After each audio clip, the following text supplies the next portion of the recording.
Chapter 11. Utopia, the New City of Man. 1. Humanism and Utopia. The Renaissance, the Enlightenment, Romanticism, and every other movement of the modern mind have one common characteristic: anti-Christianity. As Santayana observed of early and later Renaissance figures, what came under criticism was the central dogmatic complex built around original sin, inherited corruption, and divine atonement. The humanism which had saturated the Church manifested itself in numerous ways. When Nicholas of Cusa, born 1401, dreamed of reconciling Christianity with Mohammedanism, he was simply applying the logic of the age. Paracelsus, 1493 to 1541, saw a great becoming unfolding itself in man. As Santayana wrote, the religious emotion of Paracelsus centers on growth and delicate unfolding from the womb of time. He teaches respect for the divinely appointed moment, for the hour of God that the physician alchemist alone can discern. It is only in such a scheme, on the other hand, that things can be conceived as really independent beings having their reason and their principle of growth in themselves. Gone is the neat hierarchy of intelligible causes, ending up in the already achieved design in the mind of the unmoved mover. There is here a true becoming, and also protean metamorphosis. In the great chain of being, God and man are mystically equivalent. I under God in his office, God under me in mine. This might sound like satanic pride, but it is a mystical intuition which is to be more strongly and paradoxically expressed later by Angelus Silesius in many of his doggerel couplets. I know that without me God could not live a second. Turned if I were to nothing, he'd give up the ghost in despair. Basic to the Renaissance perspective was the concept of a finite God, limited and non-determinative in nature. The corollary of this premise was a belief in an infinite universe. As Giordano Bruno, 1548 to 1600, wrote, I hold the universe to be infinite as being the effect of infinite divine power and goodness, of which any finite world would have been unworthy. The reference to infinite divine power met the requirement of logic and science. The infinite universe was the product of an infinite divine power, a source or cause commensurate with its effect. But beyond this formal presence, the divine power had no role. With some, it was absorbed into its effect. With others, as with later deism, it remained as a now obsolete cause. An infinite universe means that man, the crown of the universe, is infinite also. Renaissance man saw himself as a new God in process of becoming. Chapman's Boussy d'Amois felt shock at the realization that he could die and was dying. Is my body then but penetrable flesh, and must my mind follow my blood? Can my divine part add no aid to the earthly in extremity?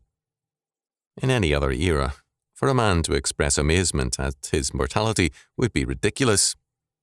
In this Renaissance play, it is thoroughly credible and in keeping with the temper of the day. The Boussy d'Amois type man of the Renaissance has been accorded the veneration his philosophy called for. His genius has been the subject of adulation, and his egoism has been taken at face value. A telling example of this is the pathetic and impotent figure of Leonardo da Vinci.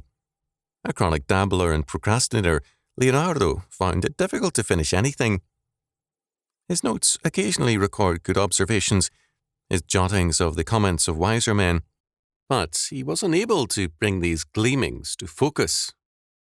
His one area of real ability was painting, or more accurately, drawing. But here his total production was limited and haunted by the spectre of his weakness and impotence.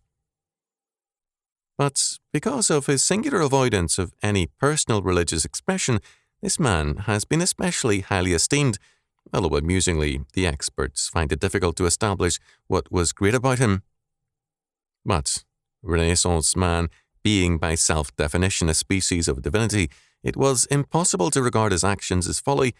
What had been folly was now tragedy. The dramatic concern for tragedy, most notable in England, is a telling illustration of this fact. Chapman's Bussy d'Amboise is one of many examples, more explicit than most. For a man's divine part to follow his blood into death or disgrace was tragedy now, not sin or folly. The Renaissance also planted the seeds of romanticism. If a man is a god, then his loves must be godlike. As a result, the Renaissance poets converted his love into a goddess, the divine Laura, Cynthia, or Jane. Thus, Michelangelo could declare, "The power of one fair face spurs me to heaven," in his sonnets, and of his love-filled thinking he could add, "My conceptions high become divine." The woman he called fair lady, proud and heavenly, a description made necessary by his own self-exaltation, for how can a man shot through with Neoplatonist divinity love anything other than a woman who is heavenly or divine?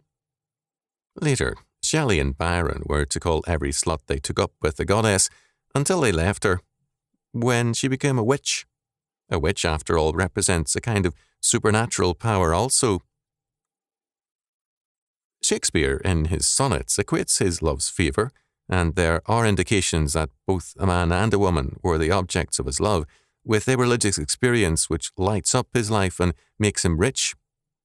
Sonnets 29, 30, 66, 106, and others reveal this plainly. Another aspect of man's new quote-unquote divinity was utopianism. Christian orthodoxy produces no utopian dreams or plans.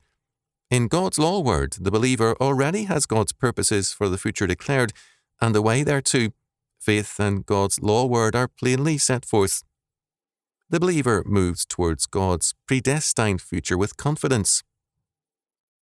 But the new God, man, must create his own decree and predestine his own future, and as a result, he must draw up plans for a utopia. Utopianism is thus a renunciation of God's sovereignty and eternal decree in favour of a new God, man, and a new decree, man's plan. The new city of man is set forth, and the power is then sought to institute this decree.